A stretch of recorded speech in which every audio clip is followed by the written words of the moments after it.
Hello and welcome to the first video in a graduate course on probability theory. I stress that this course is a graduate level course and it requires some knowledge of measure theory. However, I plan to make this course self-contained by recalling tools I use from measure theory without getting too much into details. So we're gonna start from the very basic, very basic concepts in probability theory, which is the concept of a probability space. Okay, so let's recall what a probability space is. So as you recall from your undergraduate course on probability theory, we define a probability space by the triplet omega fp, where omega is gonna be the set of outcomes,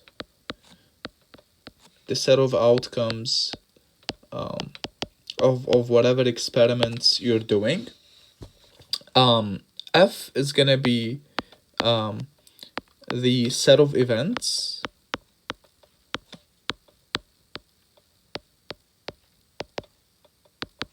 right? And P, it's gonna be just a function defined on the set of events, and it outputs like values in 0, 1, and it basically assigns probability to assign probabilities to events. Let me just say probability to events. All right. So this is the naive undergraduate definition. We're gonna see a measure theoretic definition in a few, but let us just recall an example of a probability space, a very basic one. Consider the experiment of rolling a die. The possible outcomes are like the numbers that you might observe, which are 1 through 6. So the set of outcomes omega, it's just the set 1 through 6, right? The set F, it's basically a set of subsets of omega. So we can, for example, take it to be for example, the power set of omega. So for example, let's take as an example, an event can be, if you take 2, 4, 6, the event of observing, this is gonna be the event of observing an even number, an even outcome, right? So if we collect all of these events and put them in a set, we're gonna call that set F, okay? And then P, it's gonna be the probability measures, and it's gonna it's gonna map events to their corresponding probability. So typically when we're working on a finite outcome set of outcomes, one typical way of defining what the probability is, if we have an event A in F, right? If there's some event A in F, such as this one, we may define P of A to be the size of A over the size of omega. All right, so this is the definition you might have seen in an undergraduate course on probability theory.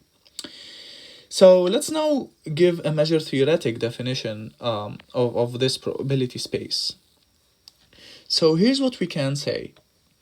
The set omega and the set F is generally when we're talking about probability spaces, this tuple is gonna form a measurable space, in the sense that F is gonna be taken to be a sigma algebra. So like we have this set F, and we're gonna take this sigma algebra on F.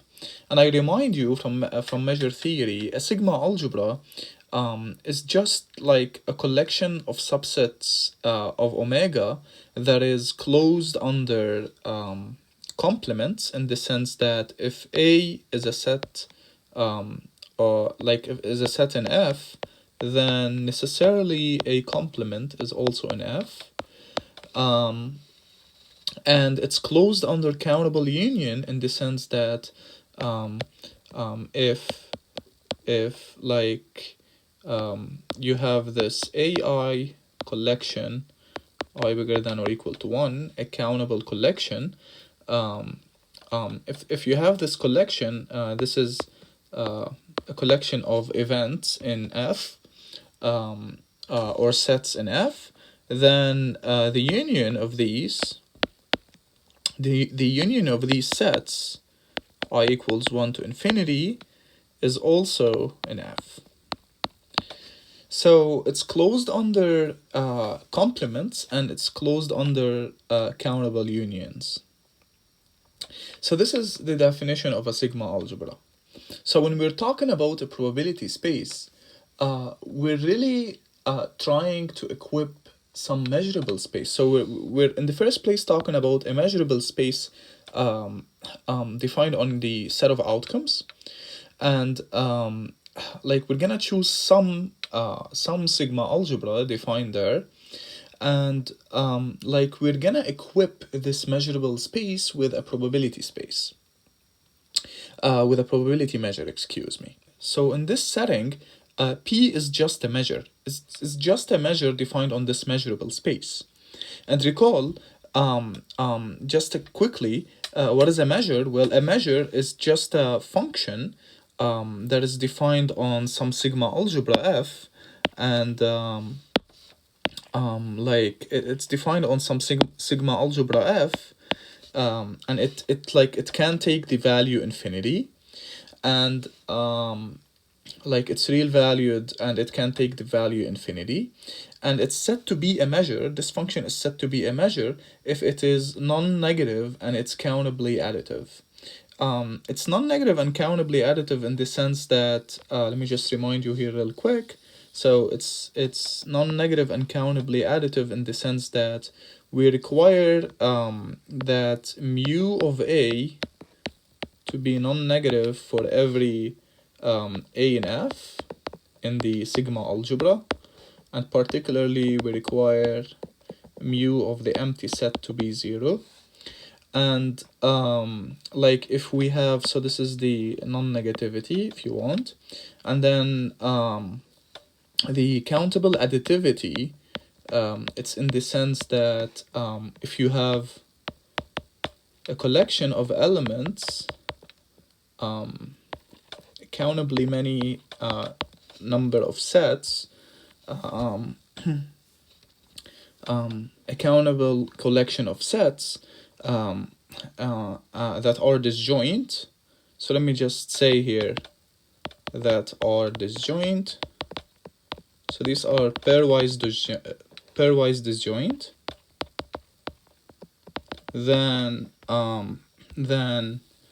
we're gonna require mu of the union of these, the disjoint union, to be the sum of mu of these sets. So this is a quick reminder of what a measure is. So so we're saying that like mu f, like we're just saying, so we're saying that omega f is just a measurable space, and P is a measure on that measurable space. However, probability spaces, so far until here, if we look at these two, up till here, we have that omega fp is a measurable space, right? Is a measurable space. Now, if p of omega is 1, remember we call p a probability measure. we call the space a probability space. So that is all to say that you can now look at a probability space as just a measurable space where the measure equipped with the given measurable space on the sigma algebra of events is just a one where p of omega is 1. Okay, so let's take a quick example here, or let's take two quick examples. So like if you look at the discrete probability space, for example, if you take an omega to be a countable set, then you may define a probability space as follows. You may choose some function p. Let me just use another letter for that function, maybe f, on omega. Define some function on omega such that f of omega is non-negative for every omega and omega, and the sum of f of omegas is 1. So this is to say, you may choose a function to assign weights for every element of omega, and then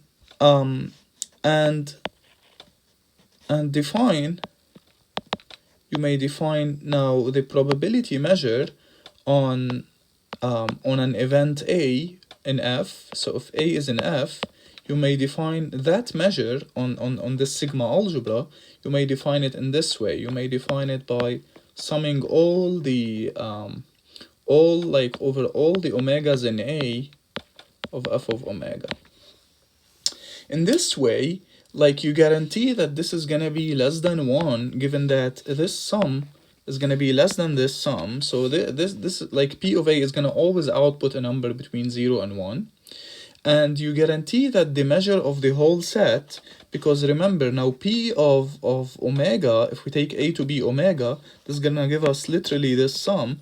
It's p of omega is gonna be 1 in this case, and it's a measurable space, and hence it's a probability space since the measure of the full set is 1. So you may check that this actually gives a measure on this discrete probability space.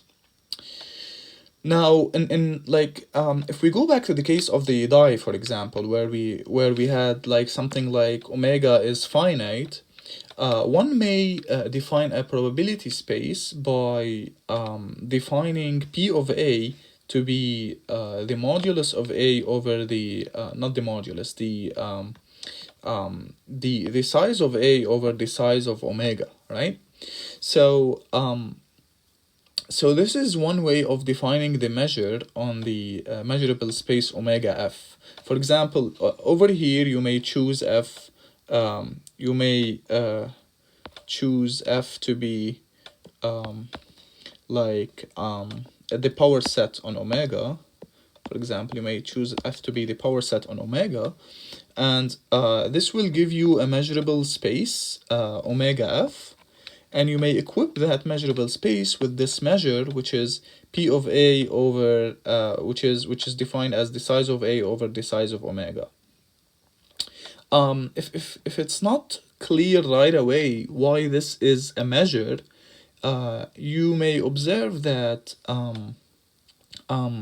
one can define f to be so for example, to see why p is a measure, you may observe that you may define f of omega to be 1 over the size of omega.